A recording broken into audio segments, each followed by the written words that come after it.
இயேசு கிறிஸ்து இந்த பூமிக்கு வந்து அவர் மரித்தார். எதற்காக மரித்தார்? பிதாவுடைய சித்தத்தை நிறைவேற்ற மரித்தார் ஒரு பக்கம். எதுக்காக அவருக்கு பனிஷ்மென்ட் கொடுக்கப்பட்டது? உலகத்துல மக்கள் ஏன் இந்த தீர்ப்புக்கு வந்தாங்க? அவரு ஊழியம் செய்ததுனால. ஊழியம் செய்தார். இப்போ ஒரு மனுஷன் நல்ல காரியம் செய்யறான்னா அவனை விட்டு வைப்பாங்களா? ஒரு மனுஷன் நல்ல காரியம் செய்யறான்.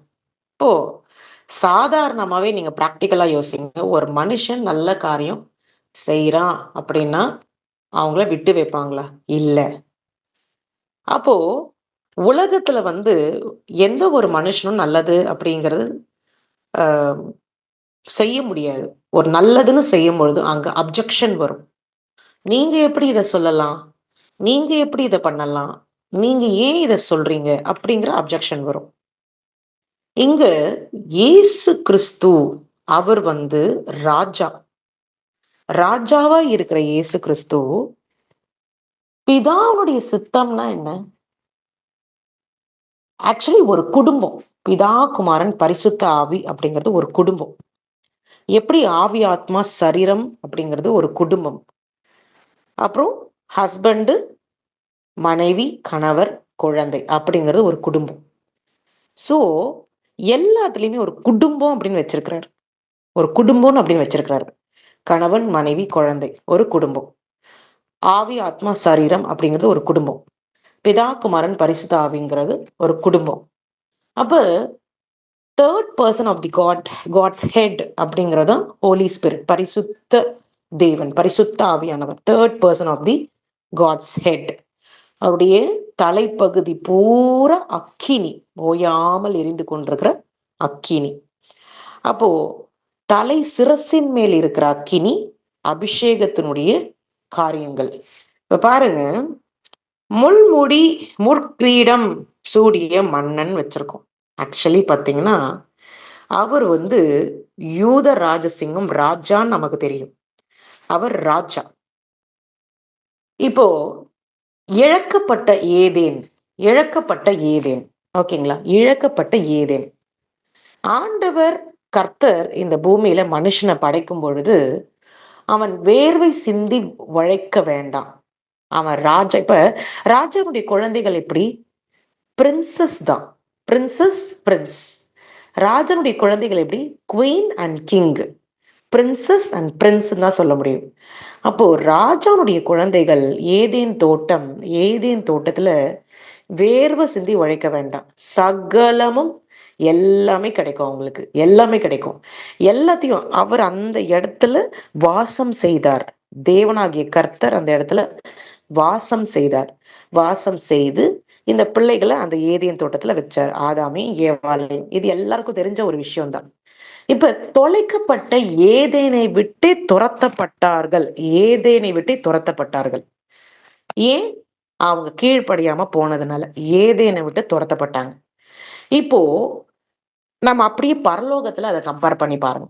பரலோகம் அப்படிங்கிறது ஆண்டவர் இருக்கிற இடம், அவருடைய த்ரோன், அவருடைய சிங்காசனம் இருக்கிற இடம் பரலோகம். அப்போ எந்த இடத்துல தேவன் இருக்கிறாரோ அது பரலோகம் அப்படிங்கிறது கருதப்படுகிறது. அவருடைய கிங்டம் அங்க இருக்குதுன்னு கருதப்படுகிறது. அவருடைய சிங்காசனம் அங்க இருக்குதுன்னு கருதப்படுகிறது. இப்ப நீங்க பாருங்க, தொலைக்கப்பட்ட ஏதேன் திரும்பி கிடைக்கணும் அப்படின்னா அங்க ஒரு விஷயம் நடக்கணும். அங்க ஒரு விஷயம் நடக்கணும். எந்த மனிதர்கள் ஏதேனை விட்டு துரத்தப்பட்டார்களோ அதே மனிதர்களுக்கு திரும்பவும் ஏதேன் கிடைக்கணும் அப்படின்னா அவங்க செய்த பாவத்துக்கு அவங்க மன்னிப்பு பெற்று கொண்டே ஆகணும். ஆதாம் ஏவாள் செய்த பாவத்துக்கு மன்னிப்பு பெற்று கொண்டே ஆகணும். நீங்களும் நானும் செய்கிற பாவங்களுக்கு மன்னிப்பு பெற்று கொண்டே ஆகணும். சோ இந்த மன்னிப்பு எப்படி கிடைக்கும் அப்படின்னு பார்த்தோம்னா, இந்த மன்னிப்பு கிடைக்கணும்னா பரிசுத்த ரத்தம் சிந்தப்படணும். இது பரலோக நியமம். இது ஒரு பரலோக நியமம். இந்த பரலோக சட்டம் அது நிறைவேற்றப்படணும். இந்த பரலோக சட்டம் தான் ரத்தம் சிந்துதல், பரிசுத்த ரத்தம். இந்த பரிசுத்த ரத்தம்னு சொல்லும் பொழுது பார்த்தா யாருடைய ரத்தமும் இங்க செட் ஆகாது. யாருடைய ரத்தமும் இங்க ஏற்கப்படாது. ஏற்கப்படாது. பரிசுத்த ரத்தம் சிந்தப்பட வேண்டும் அப்படின்னா கர்த்தராகிய இயேசு கிறிஸ்து பூமிக்கு வரணும். கர்த்தராகி இயேசு கிறிஸ்து மாம்சமாய் பூமிக்கு வரணும். ஆதியிலே வார்த்தையாய் இருந்த தேவன் மாம்ச ரூபம் எடுத்து இந்த பூமிக்கு வரணும். அப்ப மாம்ச ரூபம் எடுத்து இந்த பூமிக்கு வரணும்னா எப்படி வரணும்? அவரை போலவே ஆதாமை படைத்தார். அவரை போலவே, கர்த்தர் போலவே ஆதாமை படைத்தார். அப்போ ஆதாம் என்ன தோற்றம்? ஒரு மனிதனுடைய தோற்றம். அவரை போலவே ஆதாமை படைத்தார். ஆதாமுடைய தோற்றம் ஒரு மனிதனுடைய தோற்றம். அப்ப எந்த தோற்றத்துல வர முடியும்? ஒரு மனுஷனுடைய தோற்றத்துலதான் கர்த்தர் வர முடியும். அப்போ வார்த்தையா இருந்த தேவன் மாம்சமாய் இந்த பூமிக்கு இறங்கி வருகிறார் மனுஷ ரூபத்தில். அப்போ நரம்பு இருக்கும், சதர் இருக்கும், ரத்தம் இருக்கும், எலும்புகள் இருக்கும், ஹேர் இருக்கும், கண்கள், காது, மூக்கு எல்லாம் இருக்கும். இந்த இமேஜ் ஆஃப் காட், இந்த இமேஜ் ஆஃப் காட். அப்போ யெஷுவா இந்த பூமிக்கு இப்படி கர்த்தருடைய தோற்றம், சிங்காசனத்தில் இருக்கிற கர்த்தருடைய தோற்றத்துலதான் வந்தாகணும். ஏன்னா அவர் வேற, பிதா வேற கிடையாது. அப்படியேதான் வந்தாகணும். அப்போ யெஷுவாங்கிறவர் யாரு? பிதாவை போட்டோ எடுத்தா யெஷுவாவோட ஃபேஸ் தான் தெரியும். பிதாவை நீங்க போட்டோ எடுத்து பாக்குறீங்க அப்படின்னா யெஷுவாவோட ஃபேஸ் தான் தெரியும். அப்போ பிதாங்கிறவரு, பிதாவுடைய இமேஜ்ல தான் யெஷுவா இருக்கிறாரு. சரிங்களா? இப்போ இது ஒரு விஷயம். அப்ப இழந்த ஏதேனை திரும்ப பெற்று கொள்ளணும் அப்படின்னா இங்க பரிசுத்த ரத்தம் சிந்தப்படணும். அப்ப எதுக்காக இயேசு கிறிஸ்து மரித்தார்? நமக்கு இழக்கப்பட்ட ஏதேனை திரும்ப பெற்றுக்கொள்ள, நித்திய ஜீவன் பெற்றுக்கொள்ளும்படி. நித்திய ஜீவன், மரணமே இல்லை, நீ வேர்வை சிந்தி உழைக்க வேண்டாம், நீ ராஜா போல ஏதேன் தோட்டத்துல இருக்கலாம், உனக்கு மரணமே இல்லைன்னு ஆண்டவர் படைச்சாரு. ஆனா அதை ரிவர்ஸ் பண்ணணும். அதை கொண்டு வர ஆண்டவர் அப்படியே கைவிடல. இவங்க தப்பு செஞ்சுட்டாங்க அப்படின்னு ஆண்டவர் அப்படியே விட்டு தொலைஞ்சு போட்டோம்னு அவர் சொல்லல. ஆனா ஆண்டவர் மனம் இறங்குகிற தேவன், மன்னிக்கிற தேவன். அவர் நமக்காக ஏதாவது செய்யணும்னு திரும்பவும் சாத்தானுடைய ஆதிக்கத்தை அழிக்க வேண்டும் என்பதற்காகவே அவர் என்ன பண்ணினாரு? இந்த பூமிக்கு வந்து ரத்தத்தை சிந்தினார். அப்போ ராஜாதி ராஜாதான் பூமிக்கு வந்து ரத்தத்தை ஆட்டுக்குட்டியாக ரத்தத்தை சிந்தினார். ஆனா பாருங்க, செகண்ட் கம்மிங் அப்போ இந்த மாதிரி இருக்க போறது இல்லை. அவர் ராஜாவாகவே நமக்கு தென்பட போகிறார். வானத்தில் தென்பட போகிறார். இப்ப இந்த ஒரு காரியம் தான் நடக்க போகுது. எப்படி நம்ம ஒரு எங்க இருந்தாலும் சன்னை பார்க்க முடியும், எங்க இருந்தாலும் மூணை பார்க்க முடியும், நிலாவை பார்க்க முடியும், சூரியனை பார்க்க முடியும், எங்க இருந்தாலும் பார்க்க முடியுதுல. பாத்தீங்க, நேத்து கூட பாருங்க, செம அழகான நிலா, அவ்வளவு பியூட்டிஃபுல் நிலா. அது நம்ம அட் அ டைம் பார்க்க முடியுது, வெளியில போனாலே நம்மளால பார்க்க முடியுது. சோ ஆண்டவர் வரும்பொழுது வானத்தில் அவர் தென்படுவார். செகண்ட் கம்மிங் அப்படி ராஜா மாதிரி, அப்படி ராஜாவாகவே வரப்போகிறார். சரிங்களா? இப்ப இதுதான் ஃபர்ஸ்ட் கம்மிங். அப்போ அவர் வந்து ஆட்டுக்குட்டியாக அவர் மரித்து ரத்தத்தை சிந்தினார். ஆனா செகண்ட் கம்மிங் அப்போ அவர் ராஜா போலவே வரப்போகிறார். இப்ப இங்க பாக்குறோம் இந்த பிக்சர்ல, இட் இஸ் டன் அப்படின்னு, முடிந்தது. அந்த முடிந்ததுங்கிறது ஒரு தீர்க்க தரிசனம் நிறைவேறப்படுகிற வார்த்தை. இட் இஸ் ஃபினிஷ்ட் அப்படின்னு சொல்லுகிறார். அது வந்து ஒரு ப்ரொஃபஸி நிறைவேறி இருக்கு, தீர்க்க தரிசனம் நிறைவேறி இருக்கு.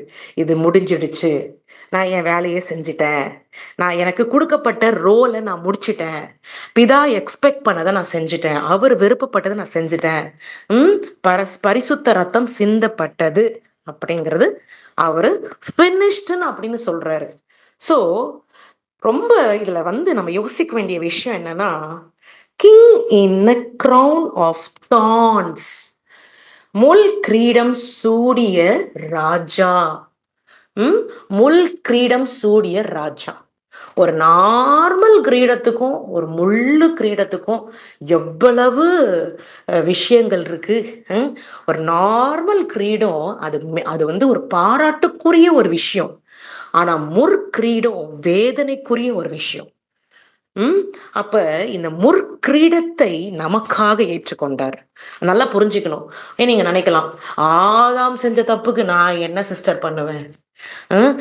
ஏவாள் செஞ்ச தப்புக்கு நான் என்ன சிஸ்டர் பண்ணுவேன்?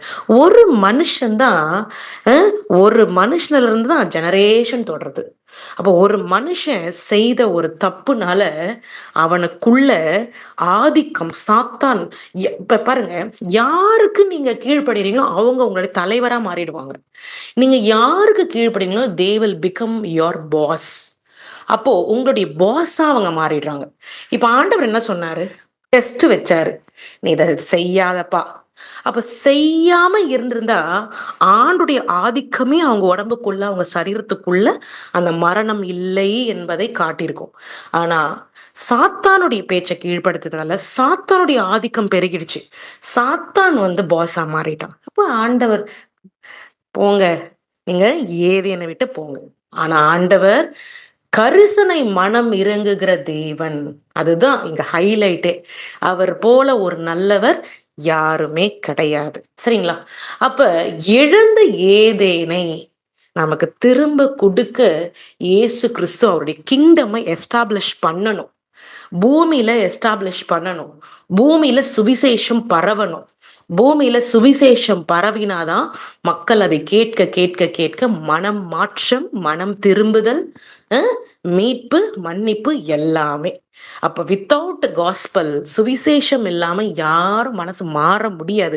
அதனாலதான் யேசுவா ஒரு போதகராய் இருந்தார். அப்ப ஒரு போதகராய் இருந்து பிதாவை குறித்ததான காரியங்களை சொல்லும் பொழுது யாருக்கும் பிடிக்கல. யாருக்கும் பிடிக்கல. இவரே ஒரு ராஜாவா மாறிடுவாருப்பா, இவர் பெரிய ஆளா மாறிட போறாருன்னு சொல்லி பனிஷ்மெண்ட் இம்ப்ளிமெண்ட் ஆகுது. சரிங்களா? அதனால இதெல்லாம் நம்ம நினைச்சு பார்க்கணும். சரி, நம்ம இயேசு கிறிஸ்து அவர் சொன்ன 7 வார்த்தைகள். அவர் கல்வாரி சிலுவையில அவர் அறையப்பட்டார். நமக்காக, எனக்காகவும் உங்களுக்காகவும் அவர் அறையப்பட்டார். அப்ப கல்வாரி சிலுவையில அவர் அறையப்படும் பொழுது அறையப்பட்ட பின் அவர் சொன்ன வார்த்தைகள் 7 வார்த்தைகள். அந்த 7 வார்த்தைகளை வாசிக்கிறேன். மன்னிப்பு, மீட்பு, உறவு, கைவிடப்படுதல், துயரம், வெற்றி, மீண்டும் இணைதல்.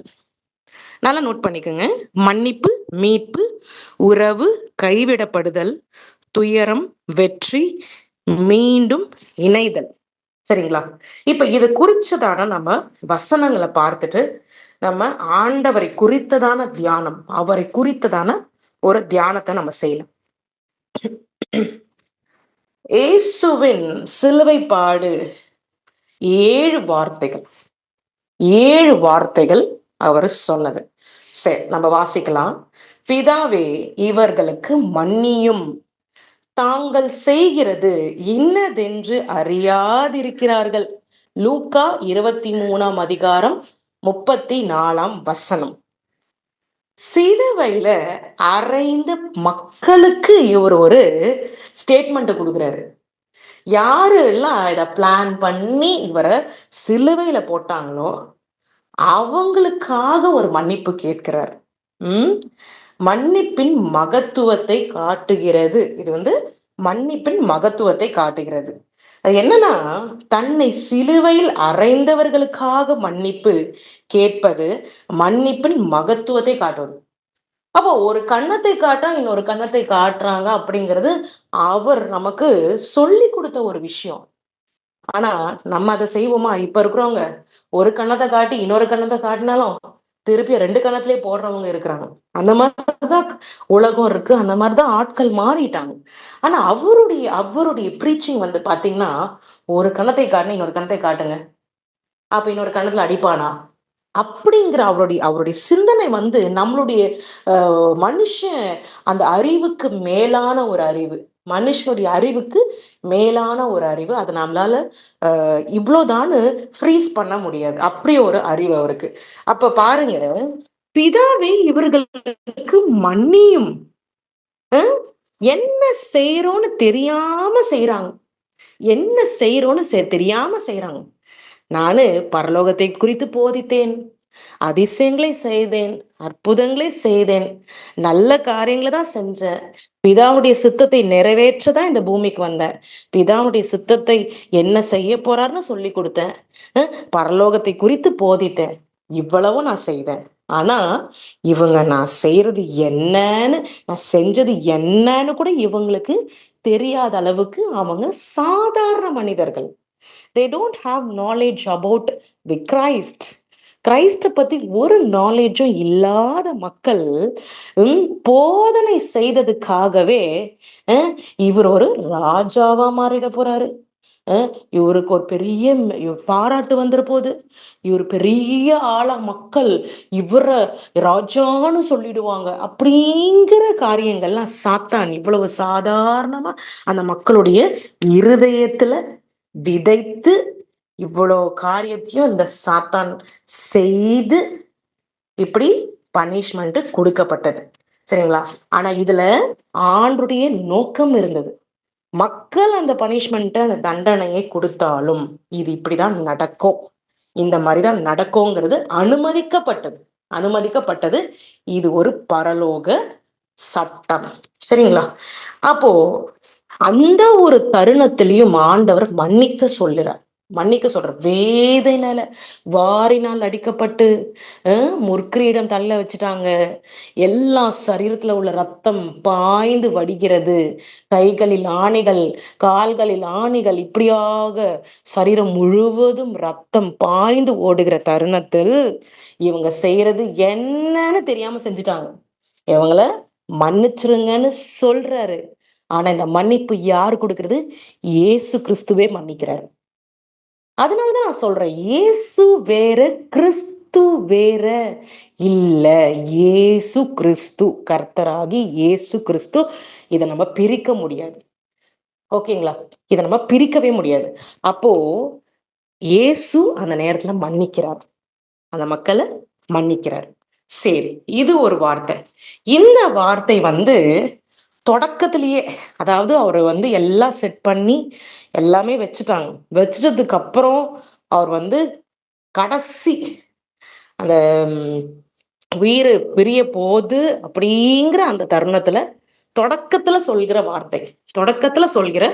வார்த்தை என்னன்னு, அப்ப இது என்ன குறிக்குதுன்னா, நமக்கு 1000 பேர் 1000 பேசுவாங்க, துரோகம் பண்ணுவாங்க, காட்டி கொடுப்பாங்க, பிரச்சனையை கொடுப்பாங்க. ஆனா நம்ம அதை குறித்து பயந்து இந்த பூமியில வாழ்வதை விட அதை இக்னோர் பண்ணிட்டு வாழணும். சொல்ல போனா இங்க இக்னோரன்ஸை தான் அவர் அதெல்லாம் மறந்துடுறாரு. பிதாவே இவர்களை மன்னியும் அப்படின்னு சொல்றாரு. டோட்டலி அவர் அதை இக்னோர் பண்ணிட்டாரு. அவங்க எதுக்காக செய்தாங்கன்னு இக்னோர் பண்ணிட்டாங்க. Because they don't have knowledge. ஆண்டரை பத்தி தானே புரிதல், ஆண்டரை பத்தி தானே அறிஞ்சு கொள்கிற காரியங்கள் அவங்க செய்யாதபடினால் அவர் இக்னோர் பண்ணிட்டு மன்னிச்சிடுங்கன்னு சொல்லிட்டாரு. அப்ப நம்மளும் நமக்கு நடக்கிற காரியங்களை இக்னோர் பண்ணிட்டு தேவனோடு உறவு வைக்கும் பொழுது தேவன் நமக்கு உதவி செய்வார். அதனால என்னை இவன் அழிக்க ட்ரை பண்றான், இவன் என்னை காலி பண்ண ட்ரை பண்றான், இவன் எனக்கு வேதனையை கொடுக்குறான் அப்படிங்கிறது இல்லாம நம்ம ஆண்டரோடு கூட இருக்கும் பொழுது கர்த்தர் நிச்சயமாகவே நமக்கு உதவி செய்வார். இதுதான் நம்ம பிராக்டிக்கலா நம்ம கொண்டு வர வேண்டிய விஷயங்கள். சரிங்களா? இன்றைக்கு நீ என்னோடே கூட பரதேசியில் இருப்பாய். இது 2ஆம் வார்த்தை. லூக்கா 23ஆம் அதிகாரம் 43ஆம் வசனம். மனம் திரும்பிய திருடனுக்கு மீட்பு அளித்து நம்பிக்கை தருகிறார். மனமாறிய திருடன். 2 திருடர்கள், 2 பாவம் செய்தவர்கள் நடுவுல இயேசு கிறிஸ்துவ போடுறாங்க. அப்ப 2 பாதல ஒருத்தன் ஓவரா பேசுறான். ஆனா இன்னொரு மனுஷன் 2 பேருமே திருடர்கள் தான். ஒருத்தன் உங்களை நீங்களே காப்பாத்திக்குங்க அப்படின்லாம் பேசிக்கிட்டு இருக்கான். அதிசயங்களை செய்யுங்க, உங்களை நீங்களே காப்பாத்திக்குங்க அப்படின்லாம் பேசுறான். ஆனா இன்னொரு திருடன் என்ன சொல்றான்? அப்ப இயேசு கிறிஸ்துவ அங்க 2 திருடர்கள் நடுவுல போடுறாங்கன்னா, அங்க அந்த திருடன் அப்படிங்கிற ஒரு பதக்கம் அந்த இடத்துல, குற்றவாளி அப்படிங்கிற ஒரு பதக்கத்தை அந்த இடத்துல கிறிஸ்துவுக்கு கொடுக்குறாங்க. ஆனா அவர் ஒரு பாவமும் செய்யாதவர், ஒரு பாவமும் அவர் செய்யாதவர். ஆனா அந்த இடத்துல ரெண்டு திருடர்கள் நடுவுல போடுறாங்கன்னு என்ன அர்த்தம்? அந்த அளவுக்கு நீ மோசம் அப்படின்னு அவங்க உலகத்துக்குரிய அடையாளங்களை கொடுக்குறாங்க. ஆனா பரலோகத்துக்குரிய மேன்மையை குறிச்சு அவங்க புரிஞ்சுக்கல. அப்போ இங்க சொல்லப்படுகிற காரியங்கள் என்னன்னா, அஹ் இன்றைக்கு நீ என்னோட கூட பரதேசில் இருப்பாய். அப்ப இந்த விஷயம் ஏன் நடக்குது? இன்னொரு திருடன் என்ன பண்றான்? இன்னொரு திருடன் அவன் மனம் திரும்புறான். அவன் எவ்வளோ பெரிய பாவம் செஞ்சிருக்கலாம், என்ன வேணா நியூமரஸ் சின்ஸ் அவன் செய்திருக்கலாம், ஏராளமான தப்புகளை செய்தாலும் அந்த நேரத்துல உங்களுடைய ராஜ்யத்தில் நானு இந்த கிங்டம்ல நான் அவங்கள பார்ப்பேன், அங்க சிங்காசனத்துல அந்த இடத்துல நான் அவங்கள மீட் பண்ணுவேன் அப்படிங்கிற ஒரு விருப்பம், அப்படிங்கிற ஒரு விருப்பம் அவனுக்கு பாவியா இருந்தும் அந்த விருப்பம் வரும் பொழுது அப்ப ஆண்டர் கொடுக்குற வார்த்தை, நீ என்னோடு கூட பரலோகத்தில். பரதேசினா ஏதேன் தான். பரதேசியில் இருப்பாய் அப்படின்னா ஏதேன் தான். பரதேசியில் இருப்பாய்னா ஏதோ ஒண்ணு நினைச்சுக்காதீங்க. பாரடைஸ்னா நிறைய லேயர்ஸ் இருக்கு நமக்கு மேல. அப்போ பரலோகம் வேற, பாரடைஸ் வேற அப்படின்னு நினைச்சுக்காதீங்க. It's an Eden. இது ஒரு ஏதேன் தான். பாரடைஸுங்கிறது ஏதேன் தான். அப்ப என்னோடு கூட பரதேசியில் இருப்பேன். அப்ப ஆண்டவர் பாரடைஸ்ல இருக்கிறாருன்னு அர்த்தம். இந்த இந்த வசனத்தின் படி பார்த்தா பாரடைஸ் வேற பரலோகம் வேறன்னு சொல்லப்படல. என்னோடு கூட இருப்பேன்னா ஆண்டவர் எங்க இருப்பாரு? பரலோகத்துல தான் இருக்க போறாரு. அப்போ என்னோடு கூட அங்க நீ இருப்பேன்னு அர்த்தம். அப்போ கடைசி நிமிஷம் அந்த திருடன் அவரோடு இருக்க விருப்பப்படுறான்றது தெரிஞ்சு அந்த அறிக்கையை இட்ட உடனே ஆண்டவர் இப்படிப்பட்டதான வார்த்தைகளை கொடுக்கிறார். அப்போ ஏராளமான பாவங்களை செய்த ஒரு மனுஷனாகவே இருந்தாலும் அவன் ஆண்டவராகி இயேசு கிறிஸ்து வார்த்தைகளை கொடுத்து, ஆண்டவரே என்னை விட்டு போயிடாதீங்க, நான் உங்களோடவே இருக்க விருப்பப்படுறேன் அப்படின்னு சொல்லும் பொழுது ஆண்டவர் இக்னோர் பண்ணுகிற தேவன் அல்ல, கைவிடுகிற தேவன் அல்ல, அவர் அணைத்து கொள்கிற தேவன், அவர் சேர்த்து கொள்கிற தேவன். இதெல்லாம் நல்லா புரிஞ்சுக்கணும். நம்ம ஏதோ ஒரு சர்ச்சுக்கு போறோம், ஏதோ ஒரு வசனத்தை கேட்கிறோம், அப்படி கிடையாது. பிராக்டிக்கலா நீங்க திங்க் பண்ணி பாருங்க, அவரோடு நம்ம எப்படி ஒன்றி வாழ்கிறோம். திராட்சை தோட்டக்காரர் அவர். அப்போ திராட்சை செடியா இருக்கிறவர், அவருக்குள்ள நம்ம எப்படி வாழ்கிறோம்? கொடிகள் போல வாழ்கிறோமா? நிலைத்து வாழ்கிறோமா? அவரையே சார்ந்து இருக்கிறோமா? இல்ல மனுஷனுக்குரிய காரியங்கள், மனுஷன் அவனுக்கே அடுத்து என்ன நடக்கும்னு தெரியாது.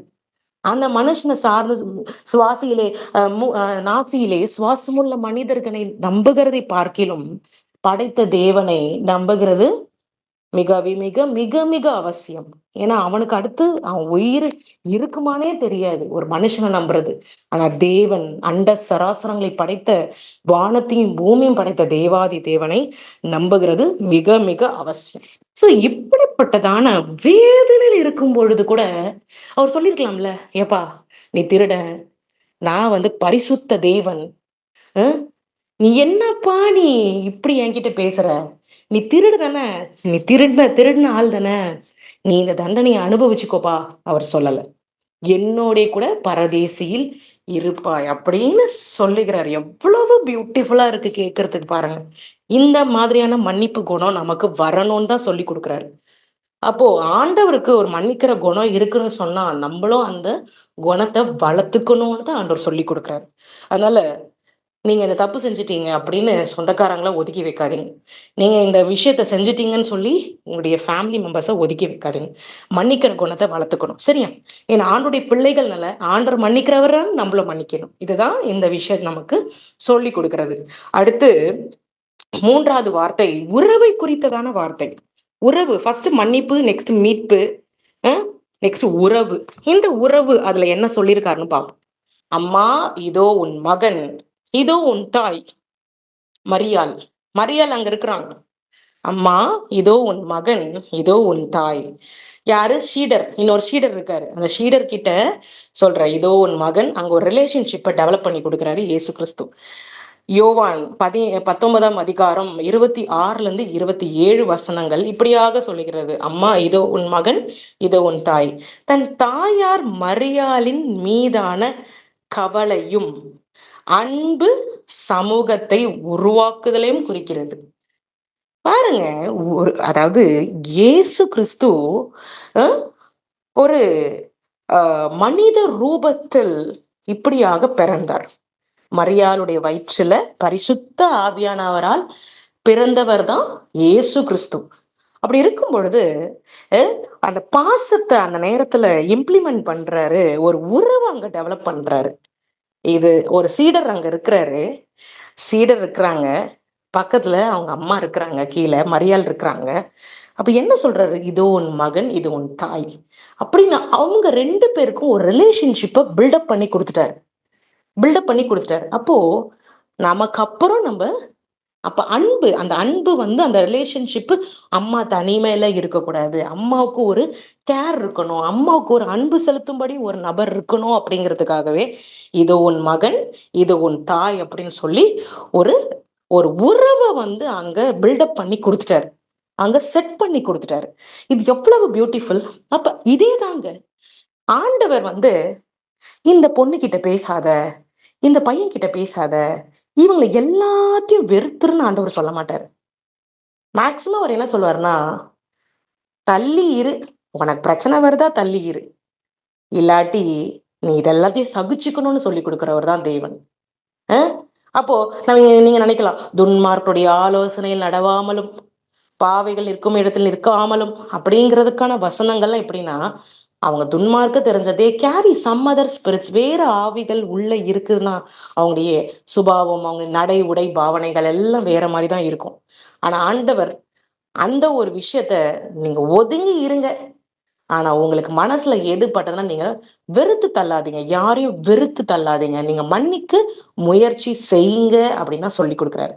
அப்போ உறவுக்கு ஒரு முக்கியத்துவத்தை அவர் கொடுக்குறாரு. அந்த வேதனையிலையும், அவ்வளவு ஒரு சரீர வேதனையிலையும் மன்னிப்பு அப்படிங்கிறது அந்த இடத்துல சொல்லி கொடுக்குறாரு. அதே போல மீட்பை குறித்து சொல்லி கொடுக்குறாரு, உறவை குறித்து சொல்லி கொடுக்குறாரு. மரியாளுக்கு ஒரு உறவை அங்க ஏற்படுத்தி கொடுக்கிறார். சரிங்களா? அடுத்து கைவிடப்படுதல். 4வது வார்த்தை கைவிடப்படுதல். அப்போ கைவிடப்படுதல்னா என்ன? உயிர் அங்க போய் தான் ஆகணும். இதுதான் பரலோக நியமம், பரலோக சட்டம். உடம்புல இருக்க ரத்தம் எல்லாம் வெளியேறினா கண்டிப்பா ஹார்ட் நின்னு போயிடும். உடம்புல இருக்க ரத்தம் எல்லாம் வெளில போயிடுச்சுன்னா அங்க பம்ப் பண்ண, ஹார்ட்டுக்கு பம்ப் பண்ண பிளட் தேவை. ஒரு மனுஷன் உயிரோடு இருக்கிறதுக்கு ஹார்ட் ஒர்க் ஆகணும். அப்போ அத்தனை ஆர்கன்ஸுக்கு போக வேண்டிய ரத்தம் எல்லாம் கிட்னிக்கு, லிவருக்கு, லங்ஸுக்கு, இயேசு கிறிஸ்துவுக்கு இதெல்லாம் ஒரு மனித ரூபத்துல அதெல்லாம் இருந்துச்சுதான். அப்ப அது எல்லாம் வெளியேறும் பொழுது உயிர் நின்னுதான் ஆகணும். அப்போ கைவிடப்படுதல்னா இதுதான். ஏன்னா பரலோக சட்டத்திட்டத்தின்படி பரலோக ரத்தம் சிந்தப்படணும். நான் என்னுடைய மக்களுக்காக நான் என்னுடைய ஜீவனை கொடுக்கிறேன். என்னுடைய விருப்பத்தின்படி நான் ஒத்துக்கிட்டு தான் இதெல்லாம் நான் செய்யறேன். என்னுடைய விருப்பத்தின்படி நடக்குது. அதனால ஆனா ஆண்டவர் ஒண்ணு சொல்றாரு, மனித ரூபத்தில் அவர் பிறந்து அவர் மறிக்கிறதுனால அவருக்கு தாங்க முடியாத வேதனைகள். நான் ஏற்கனவே உங்களுக்கு சொல்லியிருக்கேன் ஒரு தரிசனத்தை குறிச்சு. நியூ இயர் சர்வீஸ், சர்ச்சில் நியூ இயர் சர்வீஸ் போன வருஷம் அங்க கம்யூனியன் கொடுக்கறதுக்கு முன்னாடி ஆண்டருடைய அந்த முற்கிரீடம் பீறிக்கிட்டு ரத்தம் வந்துகிட்டே இருக்கு, கையில இருந்து வந்துகிட்டே இருக்கு, கால்ல இருந்து வந்துகிட்டே இருக்கு, கருப்பு ஈட்டி தெரியுது தரிசனத்துல, உதட மடிக்கிறார். அப்போ அந்த முழு வேதனையும் அந்த உதட்டுல தெரியுது, மடிக்கிறாரு. அப்ப எவ்வளவு அவருடைய அந்த ட்ரெஸ் போட்டுட்டு இருக்க ட்ரெஸ் எல்லாம் நல்லா கிழிக்கப்பட்டுருச்சு எல்லாம்.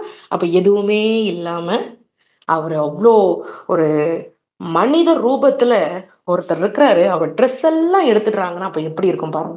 இப்ப எவ்வளவு அசிங்கப்படுத்தியிருக்காங்க, எவ்வளவு அவமானப்படுத்தியிருக்காங்க, எவ்வளவா ஒரு மனுஷன் ஒரு ஒரு என்ன சொல்றது, ஒரு மிருகத்தை ட்ரீட் பண்றதை விட மோசமா, ஒரு சின்ன ஒரு வீட்டுல வளர்க்கிற ஒரு விலங்குகளை விட மோசமா ஒரு மனுஷனை எப்படி ட்ரீட் பண்ணிருக்கிறாங்கன்னு மட்டும் பாருங்க. அவ்வளவு மோசமா ட்ரீட் பண்ணிருக்காங்க. அப்போ ஆண்டவர் அதையெல்லாம் வைத்துதான் அவர் என்ன சொல்றாரு, எலி எலி லாமா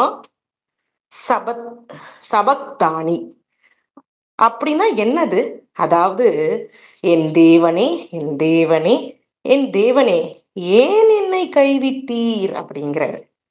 இது மத்தேயு 27ஆம் அதிகாரம் 46ஆம் வசனத்துல இருக்கு. அப்போ லாமா சபத் சபக்தானி, லாமா சபக்தானி, ஏன் என்னை கைவிட்டீர், அதுதான் அதோடைய பொருள். அப்போ மனித குலத்தின் பாவத்திற்காக தேவனாலே கைவிடப்பட்ட தேவனை வேதனையை வெளிப்படுத்துகிறது. வேதனை, அந்த வேதனை. அப்போ அந்த இடத்துல அவர் ஒரு மனுஷனா உணரப்படுறாரு. அந்த இடத்துல ஒரு மாம்சத்துக்குரிய வேதனை அவர் உணரப்படுறாரு. அந்த இடத்துல அவர் மாம்சத்துக்குரிய ஒரு வேதனை, செய்யாத தவறு, இந்த மனிதர்கள் செய்த பாவத்துக்கு, மனிதர்கள் செய்த பாவத்துக்கு ஒரு பாவமும் செய்யாத நான் இத்தனை வேதனைப்பட்டு நான் ரத்தம் சிந்தி எவ்வளவு வலிக்கும்னு பாருங்க. எவ்வளவு வலிக்கும். இதை கூட நிறைய பேர் கிண்டல் பண்றாங்க. அவர் தேவன் தானே, ஒத்துக்கிட்டு தானே இதெல்லாம் பண்றாரு, அப்படி ஏன் இந்த வார்த்தையை சொல்றாரு, அப்படி ஏன் இதை சொல்றாரு அப்படின்னு அப்படி சர்வ சாதாரணமா மக்கள் கேட்கறவங்க இருக்கிறாங்க. இதுல ஒரு ஒரு விஷயத்தை புரிஞ்சுக்கணும். அவர் சொல்லுகிற காரியங்கள் என்னன்னா, மனு குலத்தின் பாவத்திற்காக தேவனாலே கைவிடப்பட்டனா என்ன, அவங்க நீ செய்த பாவத்துக்காக, நான் செய்த பாவத்துக்காக, பக்கத்து வீட்டு ஆள் செய்த பாவத்துக்காக, உலகத்துல இருக்க அனைத்து மக்கள் செய்த பாவத்துக்காக இந்த உயிர் போக வேண்டும், இந்த உயிர் பிரிக்கப்பட வேண்டும் அப்படிங்கிறது ஒரு வேதனையை கொடுக்குது. அந்த நேரத்துக்கு ஒரு சின்ன வேதனையை கொடுக்குது. ஏன்னா அவர் ஒரு பாவமும் செய்யாதவர், ஒரு பாவமும் செய்யாத ஒருத்தர். அவர் போதித்தது பரலோக சாம்ராஜ்யத்துக்காக போதித்தார், நித்திய ஜீவனுக்காக போதித்தார். இப்படி நித்திய ஜீவன் இழந்த ஏதேனுக்காக அவர் போதித்த காரியங்கள், பரலோக சாம்ராஜ்யத்துக்காக போதித்த காரியங்கள், கிங்டம் எஸ்டாப்ளிஷ்மெண்ட்டுக்காக போதித்த காரியங்கள் மக்களுக்கு பிடிக்கவில்லை. அவர் நல்ல காரியங்களை செய்தார். அதனால அவருடைய சரீரத்துக்குரிய வேதனைகள் அவரால் பொறுத்து கொள்ள முடியவில்லை. ஏன்னா அவ்வளவு வலிதான், அவ்வளவு வலிதான். தண்ணி தாகமா இருக்குதுன்னு சொல்றாரு, அப்பவும் மனசு இல்ல, மனசாட்சி இல்லாம நடந்துக்கிட்டாங்க. தாகமா இருக்குதுன்னு சொல்லியும் மனசாட்சி இல்லாம நடந்துக்கிட்டதுலாம் ரொம்ப வேதனையான ஒரு விஷயம். அப்போ அந்த வேதனை, ஏன்னா அங்க உயிர் போக வேண்டும் அப்படிங்கிறது தான் கைவிடப்படுதல். கைவிடப்படுதல் ஆண்டவர் எப்படி, he will save the life, will protect the life. அங்க கைவிடப்படுதல்னும் பொழுது ஆண்டவர் இப்படி ஒரு வார்த்தைகளே சொல்லுகிறார். ஓகேங்களா, இது ஒண்ணு. அப்போ எவ்வளவு வலி வேதனையோடு அவர் அப்ப நம்ம சிந்தித்து பார்க்க வேண்டும். இவ்வளவு வலி வேதனையோடு ஆண்டவர் மரித்தாரே, நம்ம அவருக்காக என்ன செய்ய வேண்டும்? அவருக்காக செய்ய வேண்டியதுன்னா அவரை குறித்து பிறருக்கு சொல்லி கொடுப்பது. இதுதான் அவருக்கு சந்தோஷத்தை கொடுக்கும். அவரை சந்தோஷப்படுத்தணும்னா அவரை குறித்து பிறருக்கு சொல்லுவதுதான் அவருக்கு கொடுக்கிற மிக பெரிய சந்தோஷம். நீங்க உங்களுடைய குடும்பத்துல இருக்கிறவங்களுக்கு சொல்லிக் கொடுங்க, அவரை குறித்து சொல்லிக் கொடுங்க, அதுதான் அவருக்கு பிரியமா இருக்கும். சரிங்களா? அடுத்த வார்த்தை தாகமாய் இருக்கிறேன். யோவான் 19ஆம் அதிகாரம் 28ஆம் வசனம் உடல் ரீதியான தாகம் மட்டுமில்ல, ஆன்மீக மீட்பிற்கான தாகத்தையும் குறிக்கிறது. சரிங்களா? அப்போ தாகமாய், அப்ப தவித்து கொண்டிருக்கிற பிள்ளைகள், உதவிக்காக ஏங்குகிற பிள்ளைகள், தாகமாய் இருக்கிற பிள்ளைகள்லாம் ஒரு விஷயம் அவங்களுக்கு நடக்கணும், டிவைன் பவரால நடக்கணும், தெய்வீக ஒரு செயல்னால, சூப்பர் பவர்னால அவங்களுக்கு நடக்கணும் அந்த காரியங்கள். இப்படி வருந்தி கொண்டிருக்கிற பிள்ளைகள், வருத்தத்தோடு உதவி செய்ய ஆளில்லாத பிள்ளைகள், உதவி செய்வதற்கான ஒரு விஷயங்கள் கூட அந்த நபர்களுக்கு இல்லாத பிள்ளைகளுக்கு இப்படி அந்த உடல் ரீதியான தாகம், அவருக்கு உண்மையிலே தாகமா இருக்கிறது, நாக்கு வறண்டு போகுது, நாக்கு வறண்டு போகுது. அது மாத்திரம் கிடையாது, இவங்களுடைய பாவங்கள் மன்னிக்கப்படணும், இவங்களுக்கான உதவி செய்யப்படணும், இவங்க பரலோக சாம்ராஜ்யத்துக்குரிய நித்திய ஜீவனை பெற்றுக்கொள்ளணும். நித்திய ஜீவன் பெற்றுக்கொள்ளும் பொழுது கோல்டு பேலஸ் அழகா செட் பண்ணி வச்சிருக்கிறாரு. அங்க போயிட்டு வேர்வை சிந்தி உழைக்கிறது. பாருங்க, நல்லா ஒரு பிராக்டிக்கலா யோசனை பண்ணி பாருங்க. இங்க இத்தனை மக்கள் இருக்கிறாங்க. கண்ணு, மூக்கு, மொழி எல்லாம் வச்சுட்டு இருக்காங்க. அப்ப ஆண்டவர் கண்டிப்பா பரலோகம்னு ஒண்ணு இருக்கணும் தானே? அங்க நித்திய ஜீவன் ஒண்ணு இருக்கணும் தானே? அதை சிந்திச்சு பார்க்கணும். எப்படி இது வந்தது? இந்த பூமி எப்படி வந்துச்சு? இந்த பூமியில இப்ப வார் நடக்குது. அங்கங்க இந்த ஆயில் ஆயில் ரிலேட்டட் இடங்கள் எல்லாம் பாம் பிளாஸ்ட்னால இப்படியாக போய்கொண்டிருக்கணும் பொழுது, அப்ப இந்த பூமியில தண்ணி கிடைக்குது, எண்ணெய் கிடைக்குது, சாப்பிட்றதுக்கு ஆகாரங்கள், விவசாயம் பண்றாங்க ஒரு பக்கம், எல்லாமே இந்த பூமியில கிடைக்குது. இதெல்லாம் எப்படி வந்தது? தேவனாகிய கர்த்தர்னால வந்தது. தேவனாகிய கர்த்தர்னால வந்து கிடைத்ததுதான் இது அத்தனையும். சோ இப்படிப்பட்டது ஒரு ஆயில்னா அந்த ஆயிலுக்குரிய காரியங்களை ப்ராப்பரா செய்யணும். ஒரு மனுஷன் வந்து எல்லாமே அவைலபிள்னாலும் அவன் சமைச்சுதான் சாப்பிடணும். எல்லாமே வேர்வை சிந்தி உழைக்கதான் உழைக்கணும். ஆனா ஏதேன்ல அப்படி கிடையாது. எல்லாமே சாப்பிடலாம், எல்லாமே கிடைக்கும். அவன் போய் ஓட தேவையில்ல, ஓடி வர தேவையில்ல. ஆனா ஆண்டவர் ஒரு விஷயத்தை இங்க உறுதிப்படுத்துகிறார். நித்திய ஜீவன், பரலோகத்துக்குரிய வாழ்க்கையில எல்லாமே கோல்டு தான்ப்பா. இங்க 1 கிராம் கோல்டு உங்களால வாங்க முடியாது. ஆனா பரலோகத்துல எல்லாமே கோல்டு தான். கோல்டு பேலஸ் தான், கோல்டு டவர் தான்.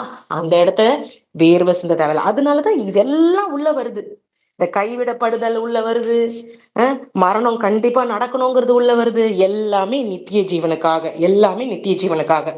அப்போ அந்த உடல் ரீதியான தாகம் மட்டும் இல்ல, ஆன்மீக மீட்பிற்கான redemption of the church, redemption, சபையினுடைய மீட்பு, சபையினுடைய மீட்பு, மக்களுடைய மீட்பு. அவங்க கெட்டு ஒரு ஆத்மா கெட்டு நரகத்துக்கு போறது கர்த்தருடைய சித்தம் அல்ல. ஒரு ஆத்மா கெட்டு நரகத்துக்கு போறது கர்த்தருடைய சித்தம் அல்ல. ஆத்ம மீட்புக்காகவே அவர் தன்னுடைய ஜீவனை கொடுத்தார். சரி, அடுத்து எல்லாம் முடிந்தது.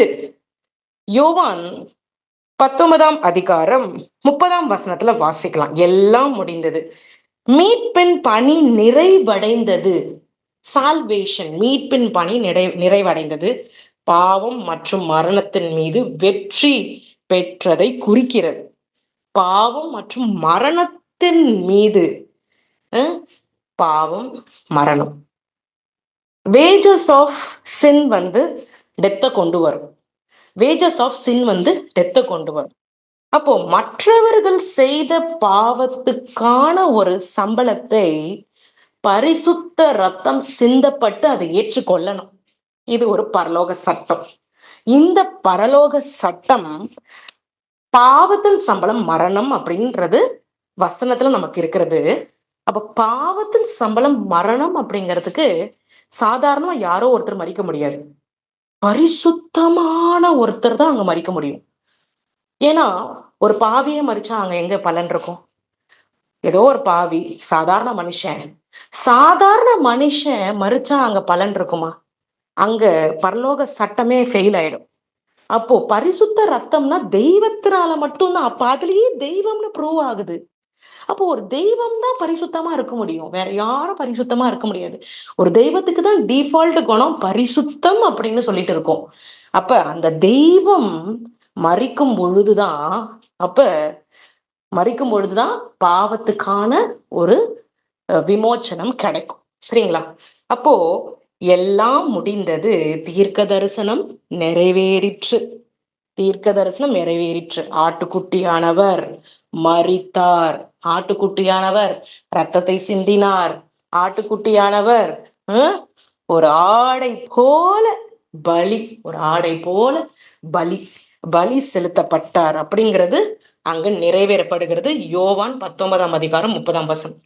பிதாவே, லாஸ்ட் ஏழாவது வார்த்தை சிலுவையில தொங்கிக்கிட்டு இருக்கும் பொழுது ஃபுல் பாடி வெயிட் அப்படியே இழுக்கிறது. அந்த இழுக்கிற சமயத்துல இத்தனை வேதனைகள்ல அவர் இத்தனை வார்த்தைகளை கொடுத்து கொண்டே இருக்கிறார். இப்போ பிதாவே, உம்முடைய கைகளில் என் ஆவியை ஒப்புவிக்கிறேன். ஸோ ஆல்மோஸ்ட் எல்லா பிளட்டும் போயிடுச்சு. ஒரு கிரீடம் எல்லாமே அந்த பியர்ஸ் பண்ண நெத்தியில இருந்து தார தாரையா வழிகிறது, கைகள்ல தார தாரையா வழிகிறது. பாருங்க, ஒரே ஒரு விஷயம் சொல்லி கொடுக்குறேன். எல்லாருடைய மரணத்தை விட இயேசு கிறிஸ்துனுடைய மரணம் வந்து அணு அணுவாய் சித்திரவதைய அவர் அனுபவிச்சிருக்கிறாரு. சிலுவையை சுமக்கிறதுக்கு முன்னாடியே அவரு அடிச்சுட்டாங்க. பாருங்க, அவரு அந்த காலத்துல அவர் ஒரு எக்ஸசைஸ் பண்ணி ஒரு பாடி பில்டர் மாதிரி பாடியை வச்சிருப்பாரா? நல்லா நினைச்சு பாருங்க. ம் அவர் மீன் சாப்பிட்டாருன்னு கேள்விப்பட்டிருக்கோம். ஆனா மாம்சத்தை புசிச்சாருங்கிறது எங்கேயுமே நமக்கு தெரியாது. மீன் இருக்கு, மீனை கண்டிப்பா சாப்பிட்டிருப்பாரு. இந்த மாதிரி புரோட்டீன் ஐட்டம் தான் அவர் சாப்பிட்டிருப்பாரு. அவர் வந்து ஒரு எக்ஸசைஸ் பண்ணி ஒரு குஸ்தி சண்டை போடுற அளவுக்குலாம் உடம்ப வச்சிருக்க மாட்டாரு. அப்ப அப்படியேப்பட்டவர் பதிலுக்கு ஒரு அடி அடிச்சிருக்கலாம். ஆனா அத்தனை பேர் அடிச்சதையும் அவர் ஏத்துக்கிட்டாரு. ஆல்மோஸ்ட் பாடி வீக் ஆயிடுச்சு. அந்த வீக்கான பாடியை வைத்து சிலுவையை சுமக்க முடியாம சுமந்து அதை அவரை கீழே கூட விழுந்துருது, திரும்பி எடுத்து மேல வைக்கிறாங்க. அப்போ அந்த மாதிரி போயிட்டு வாரினால் அடிக்கப்படும் பொழுது சதை அப்படியே பிச்சுக்கிட்டு வருது. அந்த வார் ராட்ல வந்து அப்படியே பிச்சுக்கிட்டு சதையை பிக்கிற மாதிரி டிசைன் பண்ணியிருக்கிறது. சாதாரண ஒரு இது கிடையாது, சாதாரண ஒரு ராடு கிடையாது. அந்த ராட்ல சதை கிழிக்கப்படும். அப்போ அப்பயே எவ்வளவோ ரத்தம் போயிடுச்சு. கடைசியில தான் இதெல்லாம் ஆல்மோஸ்ட் பாதி உயிர் போன அந்த ஒரு இதுலதான் இந்த முற்கிரீடம், ஆணி இதெல்லாம் நடக்குது. கடைசியா அவருடைய ஆவிய சரண்டர் பண்றதுக்கு முன்னாடி அவர் கொடுத்த வார்த்தை, பிதாவே உம்முடைய கரங்களில் என் ஆவியை ஒப்புவிக்கிறேன். அப்ப இங்க ஒரு டவுட் வரலாம், இவர் தானே தெய்வம், இவர் எங்க பாத்துப்பா சொல்றாரு, இவர் யார்கிட்ட சி கர்த்தராகி இயேசு கிறிஸ்து வார்த்தையாய் இருந்த தேவன் இந்த பூமிக்கு மாம்சமாய் வந்தார். வார்த்தையாய் இருந்த தேவன் பூமிக்கு மாம்சமாய் வந்தார். அப்போ திரும்ப ஒரு வார்த்தையை கொடுக்கணும், திரும்ப அதே வார்த்தையை இம்ப்ளிமெண்ட் பண்றார். நான் மாம்சமா இந்த பூமிக்கு வந்து ரத்தம் சிந்திட்டேன், என்னுடைய ஸ்பிரிட் இப்போ வெளியேற போகிறது, என்னுடைய ஆவி இப்போ வெளியேற போகிறது. கடைசி அறிக்கையை கொடுக்கிறார். அப்போ வார்த்தையா இருந்த தேவன் மாம்சமாய் வந்தார். மாம்சம் ரத்தம் சிந்துறதுக்கு அப்புறம் உயிர் பிரிய போகும் பொழுது இப்படிப்பட்டதான ஸ்டேட்மெண்ட் அவர் சொல்லுவார். கண்டிப்பா அதை சொல்லணும். சொல்லும் பொழுது இந்த காரியம் உடனே அவரோட உயிர் பிரிஞ்சிடுது, உடனே அவருடைய மூச்சு நின்று போகுது, உடனே அவருடைய ஹார்ட் துடிக்கிறது நின்று போயிடுது. அப்ப கடைசியா சொல்லப்பட்ட ஹார்ட் துடிப்பு என்னது? யா வே. அவ்வளவுதான், யா வே முடிஞ்சிச்சு. யாவேங்கிறத கடைசி வார்த்தை, அவருடைய ஹார்ட் பீட்டோடைய வார்த்தை. அப்போ என்னுடைய ஆவியை ஒப்ப வைக்கிறேன், யாவேன்னு முடிஞ்சு போச்சு. பாருங்க, சாதாரணமா இதெல்லாம் நம்ம வந்து லூக்கா 23:46, யோவான் 19:30 இப்படியே நம்ம வாசிச்சிடலாம். ஆனா இல்ல, உள்ளார்ந்த காரியங்கள் யாருக்காக இதெல்லாம் பண்ணினாரு? நமக்காக. அதுதான் இங்க நம்ம கத்துக்கணும். சாதாரணமா வாசிச்சிடலாம், சாதாரணமா லூக்கால இருக்கு, மத்தேயுல இருக்கு அப்படின்னு வாசிச்சிடலாம். ஆனா யாருக்காக இதெல்லாம் நடந்தது? அப்போ eternal சால்வேஷனுக்காக. Our God is a mystery. Our God is infinite. Our God has no limit. Alpha and Omega. அப்போ he is the beginning, he is the end பொழுது இப்போ நம்ம பக்கத்துல அவர் இருக்கிறார். Elohim, unlimited. Jesus Christ, holy ஸ்பிரிட்னா பரிசுத்த ஆவியானவர்னா யாரு? Jesus Christ unlimited. He is everywhere. He is everywhere. He is making me to speak.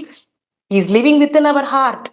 He is making everything, he made every arrangements in the heaven.